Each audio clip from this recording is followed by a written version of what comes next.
If you're looking for ways to create massive confidence and want to learn from the master himself, Mr. Tony Robbins, then this video is for you.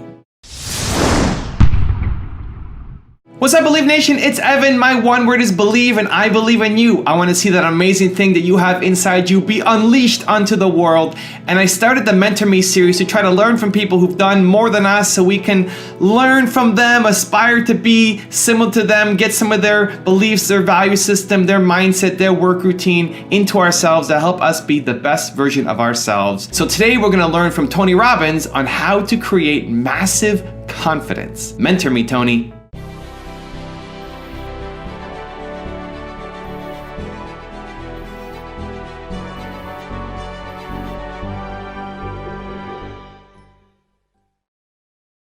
All of us have kind of an identity for ourselves, a way of defining ourselves.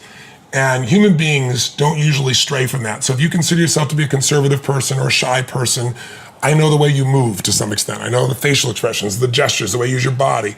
And it's all consistent with the fact that human beings, our strongest drive is the need to stay consistent with how we define ourselves. If your self-definition is, I'm a situation where I'm kind of, what was the word he used? Shy. Then you're gonna find a way to get to a place where you kind of cower back. Right. The fastest thing you could do to change your experience would be to create a new little thing, a simple thing like erase. The minute you go, I'm shy, you go erase. That's a BS story. BS meaning belief system. Now that's just a story. And if you tell yourself a story long enough, you start to believe it. And once you believe it, you act like it. When you calling yourself shy, you believe it. You go, Tony, I've always been shy. Up until this moment. Do something that's completely outside what you would normally do. Become somebody else. Decide who's the most playful, passionate, outrageous, fun person you know, and behave like them for 2 or 3 days. Just push yourself to behave like that. And here's what's happened. It'll be shocking, you'll be weird, it'll be different, you'll feel uncomfortable, but after a while, you'll get reinforced. It's like if you get a nice haircut, you make a change in the way you look, people will compliment you. You'll get some compliments, and those compliments will make you want to use those other parts of yourself. We all want to be able to change the way we feel, and that's what I spend my life showing people how to do. And what most people don't know is emotion is created by motion. The way you move determines the way you feel. You have 80 different muscles in your face, 80. For most people, this is the largest area of unemployment in the country. They use the face the same way, they feel the same emotions over and over and over again. So what I was saying is I have this deal with myself called priming. Every day I say, look, you got to have 10 minutes for yourself. You don't have 10 minutes for yourself, you don't have a life. And I'm not going to hope I feel good. I just got back 6 countries in 12 days. I was in India 2 days ago. Wow. And I woke up here feeling like somebody ran me over with a truck. But you got yourself psyched up. But the way I did it is I do this process. And it's 10 minutes. I put some music on. I do this massive change in my breathing, so it radically changes the way I feel. And then I do this 3-step process. First, I do 3 minutes of gratitude, where I think of 3 things I'm really grateful for, and I associate. I don't think of it over there. I feel it. And the reason is, when you're grateful, you can't be worried. You can't be fearful. When you're grateful, you can't be angry. And anger and fear are what screw people up most in their relationships, in their life, in their business. So I wire myself. I was saying to you that most people want to be happy, but their habit is to be worried or pissed off or frustrated or stressed. And so they've got a highway to stress and they got a dirt road to happiness. So I wire myself. I've got a highway to gratitude, which changes all your emotions. And then I do a 3-minute process of kind of a prayer for my family and friends. And then I do a 3-minute process of the top 3 things I want to accomplish. I see it as done and I feel it. I'm done in 10 minutes. So sometimes I go 20, but my deal is 10, so there's no excuse not to do it. Most people have a belief about what their real potential is no matter what you tell them. And that affects how much action they take. And of course that affects the result. And then ironically, that result reinforces their belief. And then that belief affects it. So I'll give you an example. Let's say a person has unlimited potential, we all agree. But they take little action, little results. Why? Because they have to start with a problem with their belief. They don't believe it's really going to happen for me. Maybe for Frank Kearns because he's got the cool hair and stuff, or maybe it's for you because you're so driven, but it's not me. Maybe Tony Robbins because he's a freak, got these big teeth. Whatever their thought process is, right? They got this thing, right? But what happens is, if you believe that there's very little potential, how much action are you going to take? Nothing, little. And when you take little potential with a little action, what kind of results do you get? Lousy little results. And when you get little results, what does that do to your belief? You go, see, I told you this was a waste of time, told you this wouldn't work. And then what happens? You tap even less potential. You take even less action. You get even worse results, and your belief gets even weaker. And this sucker feeds on itself until you are in the downward spiral. It's poisonous. It's poisonous and it's self-fulfilling. Now, what if something could happen that could come along and fill you with a sense of absolute certainty? Not like I believe, but where you know. In you guys' case, mine as well, we knew because we had to. Because we burned the boats. There was no other option. We had to find a way. We weren't going to live that way. We all did it in different ways and for different reasons, but in essence, that was it. If you get yourself in a state of certainty that this is going to work, I'm going to find the way, and if this doesn't work, I will make the way, then you tap a lot more potential. And when you're certain in your potential, you take massive action. When you take massive action, you really believe in something, you get great results. When you get great results, your brain goes, see, I told you I was a stud. I told you this thing would work out. Now you're even stronger. You tap more potential, take greater action, greater results. That's how you went from $300 in a week to $2,500 in 5 days to $100,000 in a month to $1 million in a day. Same thing with you. And we get momentum. That's why the rich get richer and the poor get poorer. Now some people go out and they go, well, I'm going to take a bunch of action. All right, I'm going to open this product. I'm going to try it. And they'll say to you, I even did it. But it's like a salesman who goes and knocks on the door, and he knocks on 100 doors and says, you don't want one of these, do you? Yeah, exactly right. And even if he doesn't say it verbally, his face says it because he doesn't believe it's going to work. So his voice, his body, the execution is so weak. Maybe if he talks to 100 people, somebody's going to buy out of pity. They don't want his kids to starve, right? But he's not going to get the result. So the core difference in people is how do you produce certainty when the world isn't giving it to you? You go out and you try. In your case, you're 100,000 in debt and nothing's working. How do you keep yourself going? The way you did it, the way I did it, the way you're doing it, we may not have done it consciously, is we didn't change our potential. That was there. And it wasn't even taking more action. Taking more action with a belief it's not going to work, it's not going to change anything. We got results in our head that made us feel certain as if it had already happened. I want to show you what you can do with just focus. Try this for a moment. I'm going to give you a test. Sit up in your chair with some energy. Make sure your buddy next to you is in a strong state. If otherwise, adjust their state. Come on, change their physiology, whatever they got to do. See if they're ticklish. That might help. Now do this. I want you to look around this room right now and find everything in this room that you can find that is brown as fast as you can. Look for brown, look for brown, look for brown, look for brown. Look around you, look for brown, look for brown, look for brown. Okay, close your eyes. I'm going to give you a test. With your eyes closed now, shout out loud everything you saw that was red. If you see a lot more brown right now than red, say yes.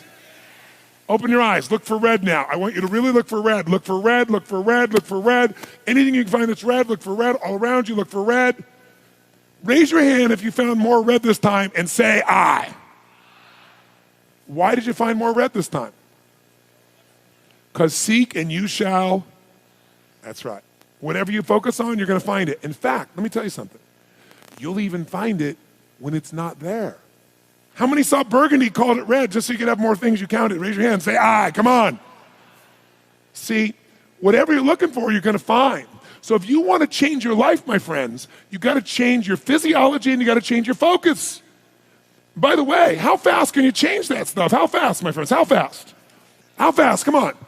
In a heartbeat, once you rechange your conditioning, that's all you got to do. And you can do it fast. You can do it with a question or two. Try this right now. Answer this question in your mind and be honest. What in your life today, if you wanted to be, could you feel proud about right now? If you wanted to feel proud, if you didn't feel like, I shouldn't be proud, if you wanted to feel proud, what could you be proud of in your life today? Your children, your health, your body. Is there a problem you faced? Instead of running from it, you finally stepped up and handled it? What could you feel proud of in your life today if you wanted to feel proud? How many can think of something? And when you think about this thing you're proud of, what about that makes you feel proud? What do you focus on that makes you feel proud? How do you breathe when you really start to feel proud? What's the kind of look on your face that starts to happen when you let yourself feel proud? Yeah. How's that feel? Think of another area of your life. Think of an area of your life that you're grateful for. Or if you go, I'm not grateful. If you wanted to be grateful, what's an area you could feel grateful for? What could you feel grateful for if you really wanted to feel grateful? How many can think of something you could feel grateful for? Let me see your hands. And what about that are you grateful for? What do you focus on that makes you feel grateful? How does it feel when you're really, truly feeling filled with gratitude?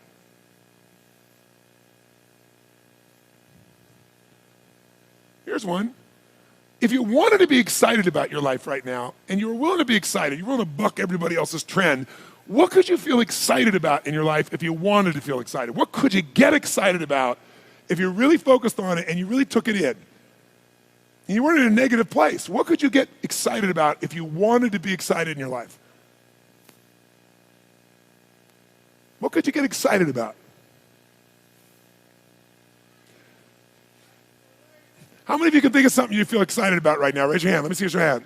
Say I. When you're really excited about it, what about that excites you? Or when you're really excited, how do you feel? How do you speak? What's your life like? By the way, when you're excited, does it tend to touch other people? Yes or no? Absolutely. By the way, do people have a tendency, who feels different right now than just even a couple moments ago? Raise your hand and say I. Why? Because focus is controlled by questions. If you ask a different question continuously, not once, continuously, you will get a different answer. If you ask a lousy question, you get a lousy answer and a lousy state. Somebody says, why does this always happen to me? It doesn't always happen to you, but the brain's like a computer. Ask it a question, it'll have to come up with an answer because you deserve it, you idiot. Someone will say, how come I can never lose weight? You can lose weight, but if you keep saying, how come I can never lose weight, the brain's got to come and answer. It goes, you're a pig. Lousy questions create what? Lousy answers. Ask a better question, get a better answer. Now here's what I want you to get. I want you to get that you can change your state. How fast, guys? How fast? How fast? And if you get the habit of doing it, you'll have a different life. Emotion is created by motion. If you want to change the way you feel, if you ever try to do it with your head, I'm happy, I'm happy, I'm happy, I'm happy, I'm happy. Your brain goes, BS, you're not happy. But if you change the way you move your body radically enough, your voice, your face, your movement, your biochemistry changes. It's not a pump up. It's a true biochemical change. So what I'd like you to do, in your chair, create more energy than you had when you're standing. That means you got to wake up your row. Whatever you got to do, use your voice, use your body, go. Wake them up, wake them up. Come on. Wake them up here. Come on now.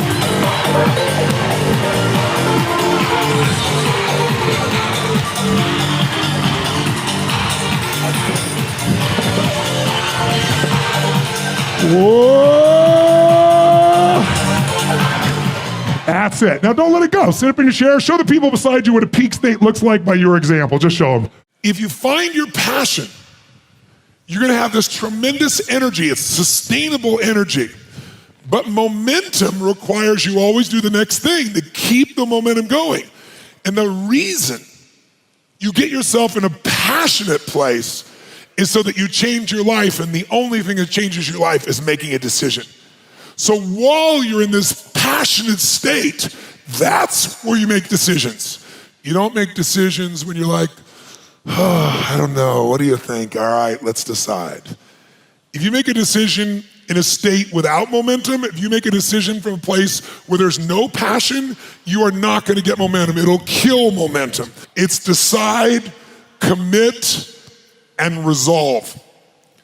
Some of you, in the past, you've gotten momentum, you've gotten passionate, you've even made a decision, but a decision is the first step. Decision is like a war. I got to do this or that. All right, I'm going to make myself do this. But commitment is when you now, after you've decided, you commit to do this for the long term. Whether it's hard or easy, doesn't matter. You're doing this. It takes it from this moment and it carries it into the future even when things are difficult. And the third state is resolve. Resolve means it's done. It's like, it doesn't even if you took action, it's done inside you, so it's done out there. There's no question whatsoever. Then once you decide, the only way the commitment and the energy and the momentum continues is if you take immediate, massive what, my friends? Massive what? Write down in your notes, massive action is the cure-all. Massive action is the cure-all. If you're having a difficult time with something, your relationship isn't where you want it to be, your finances are not where you want to be, your body's not where you want to be, your business is not where you want to be, you need to take massive action. And if that doesn't work, try something else. If that doesn't work, try something else. Keep going with massive action and you will find the way, because it will give you momentum. So thank you guys so much for watching. I hope you enjoyed. I'd love to know, what did you think of this video? What clip resonated the most with you? What are you going to immediately apply somehow to your life or your business? Leave some love down in the comments below. I'm looking forward to hearing from you. I also want to give a quick shout out to the Essetino artist. Thank you so much for picking up a copy of my book, Your One Word, and doing the review on your YouTube channel. I really, really, really appreciate it, and I'm so glad you enjoyed the book. I just finished Your One Word by Evan Carmichael, Evan's latest book, and I have a lot to say about it. So thank you guys again for watching. I believe in you. I hope you continue to believe in yourself and whatever your one word is. Much love. I'll see you soon. So let me give you the one word secret to happiness. One word. This is all you need to be happy. The most important word ever. If you had to think of one word that's most important to you, or that sums you up, or that would be kind of like a little beacon. Hey Believe Nation, if you want to know what the most important one word is for Tony Robbins, Gary Vaynerchuk, Oprah Winfrey, will.i.am, and Howard Schultz, I have a very special secret video for you. Check the description for details.